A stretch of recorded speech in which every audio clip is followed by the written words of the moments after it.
Homem-Aranha de 1994 é melhor que o Espetacular Homem-Aranha? É tudo isso que a gente vai ver no vídeo de hoje, nessa análise geral do desenho, não temporada por temporada, episódio por episódio, não. No geral, é melhor ou não?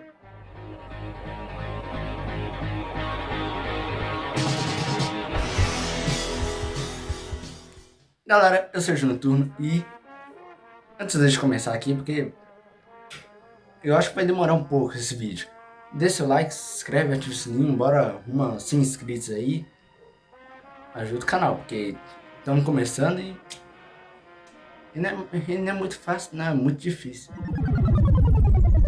Bora começar falando do Peter / Homem-Aranha, porque a adaptação do Peter, top. Do Homem-Aranha também, sabe? Mas muito boa, tipo, pega a base do personagem, tem a essência do Homem-Aranha ali. Você vê que ele é o Homem-Aranha dos quadrinhos, antes da Marvel cagar com o personagem. É o Peter, parece, não fisicamente, mas parece que saiu dos quadrinhos e foi pra animação. Porque ele faz lambança, é pobre, só se lasca, muito por causa das lambanças que ele mesmo faz. Azar no amor, como Homem-Aranha, perseguido pela mídia, né? O Jameson, no caso.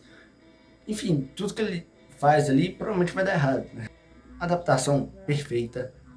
Uma coisa que eu tenho que questionar um pouco não é culpa do roteiro em si, sabe? Que eu tô analisando mais roteiro.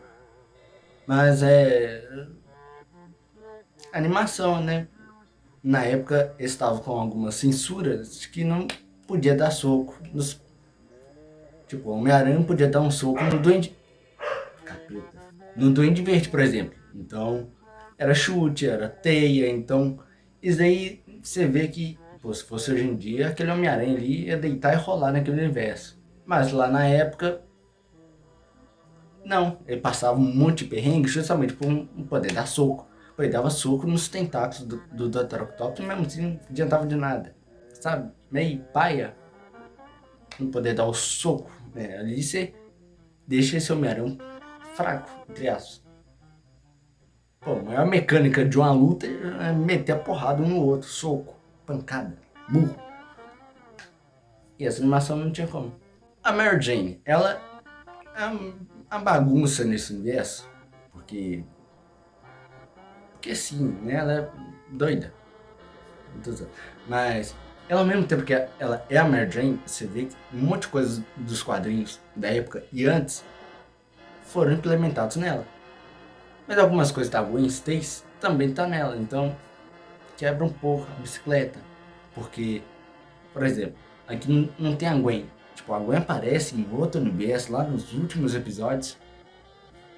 E ela que teoricamente morre.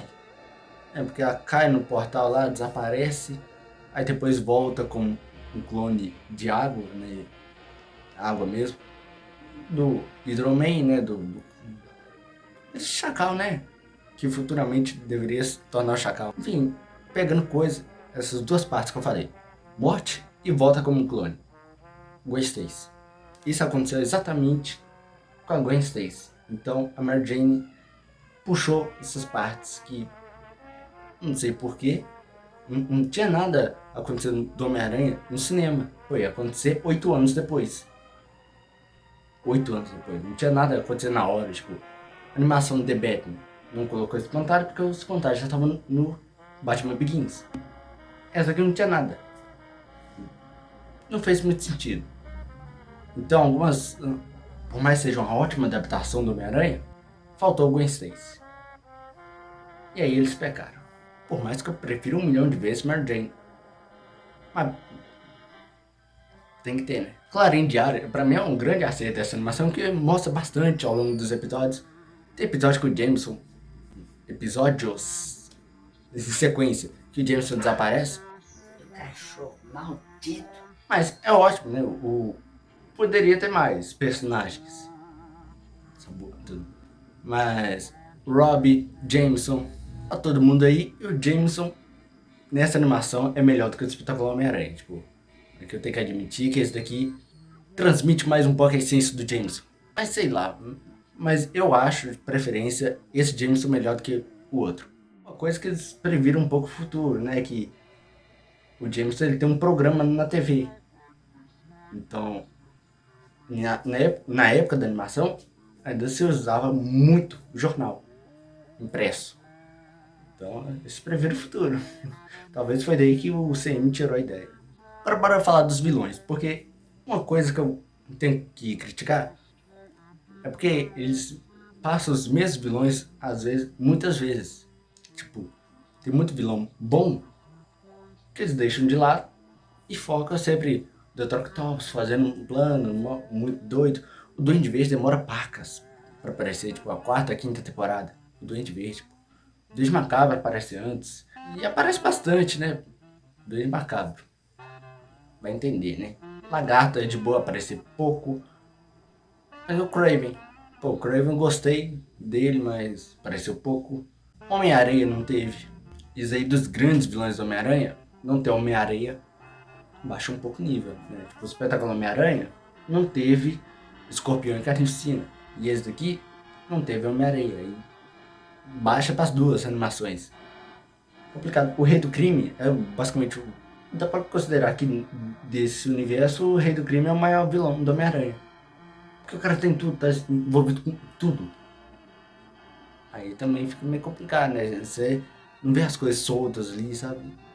Tá todo mundo junto, todo sexteto sinistro que é criado pelo Rei do Crime. Aí, não. E o negócio que faz um certo defeito, pô, se o Rei do Crime aparece em todas as temporadas, em quase todos os episódios, e você ter somente 2 episódios com o Demolidor, pô, o Blade aparece mais do que o Demolidor. Agora falar que o Capitão América tem uma adaptação não muito boa, né? O Blade, muito menos. Aí tem o Justiceiro ali, beleza, mas o Demolidor tá literalmente na mesma cidade. O maior inimigo dele é o Fisk. E o Homem-Aranha que tá o tempo todo enfrentando o Fisk só encontra com o Demolidor em 2 episódios. Não tem lógica. Aí era. Não, mas ele se tornou Demolidor agora. Beleza, mas cadê ele depois? A partir do momento que ele aparece, ele tem que aparecer mais vezes. Mas não foi esse caso e, enfim, tô fugindo um pouco aqui. Gata Negra também não tem uma adaptação muito boa, sabe? Essa parte dela. Ela tem muito Gwen Stacy nela também. Muito. Né? Ser loira, não sei o que, né? O Capitão Stacy também não aparece, né? Mas, enfim. Mas a origem do pai dela ali, meio lero, o arco dela ser super soldado também. Não colou. Fugiu muito da personagem. É muito mesmo. Eu gosto bastante dela, já fiz vídeo de origem, então conheço a origem dela, conheço bastante. E não. Aranha Verso, pra você que não sabe, essa animação foi que criou a Aranha Verso, não tinha nos quadrinhos. Nunca teve esse negócio, um Homem-Aranha com outro. Foi aqui. Madame Teia, chata badadá. Mas assim, a personagem ela é assim, velha, chata do caramba. Enfim, né? Aranha Verso foi criado aqui, uns 2 ou 3 episódios livres, legalzinho, bom, nada demais. Vou explicar um pouco mais pra frente porque ficou nada demais. Guerras Secretas. Eu já vou pular logo pro desfecho e falar das temporadas 3, 4 e 5. Porque essas 3 temporadas têm um grande defeito, enorme, gigantesco, que era o problema dos quadrinhos. Né? Porque o problema dos quadrinhos, você tem que lembrar o problema para as animações. Ali, anos 90 e 2000. Prolongar bastante as histórias. Os quadrinhos faziam muito isso. A morte do Superman não foi uma edição só mostrando a morte, não, tinha um monte de coisa, não, prolongando a história, coisa que não tem necessidade. O One Piece muitas vezes faz isso. Pra quê? E eu tô assistindo e passo muita raiva também. Por mais que eu goste, eu passo muita raiva. Essa animação é a mesma coisa, eu gosto muito da animação, porém da terceira pra quinta, peca muito nisso, porque prolonga muita história. Blade, Morbius, Justiceiro, tranquilo. que eu tenho raiva, acho que chegou a bater parte 6. Tipo, 6 episódios. Que o Homem-Aranha vai pra Rússia e lá tem um monte de heróis. Que eu não tô lembrando, provavelmente não tem nos quadrinhos. Um monte de heróis, não sei o que, Capitão América, aparece no finalzinho, aquelas coisas. Bem lero-lero, bem qualquer coisa, bem chatinho, pra falar o mínimo. Guerras Secretas. Você fazer um evento de Guerras Secretas na animação do Homem-Aranha. Pois é, palhaçada. Um monte de vilão que tem naquele universo que a gente sabe, né? Pô, leva o Doutor Destino, Caveira Vermelha, eu acho, e vilão do Homem-Aranha. Aí o Homem-Aranha pode chamar 500 gente, 500 pessoas, Quarteto Fantástico, Tempestade, Capitão América, Homem de Ferro. Aí depois ele leva Gata Negra. Me diz, o que a Gata Negra vai colaborar contra o Doutor Destino? Bosta nenhuma. O Beyond. O Beyond aqui comendo que não faz bosta nenhuma também, não colabora pra porcaria nenhuma. Já que eles decidiram fazer, eles tinham que ter feito do jeito certo. E aí quebra.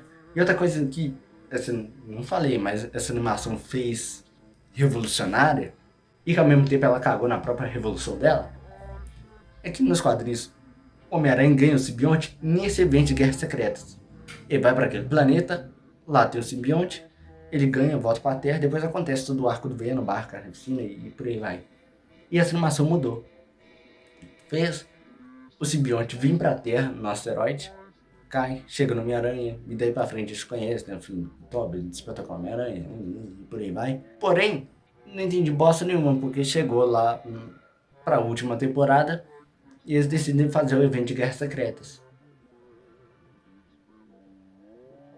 Se eles fizerem o evento de Guerras Secretas, pra que antes eles trouxeram o simbionte? E não era pra ter feito isso antes? Não era pra ter adiado Venom um pouco, se fosse esse o caso?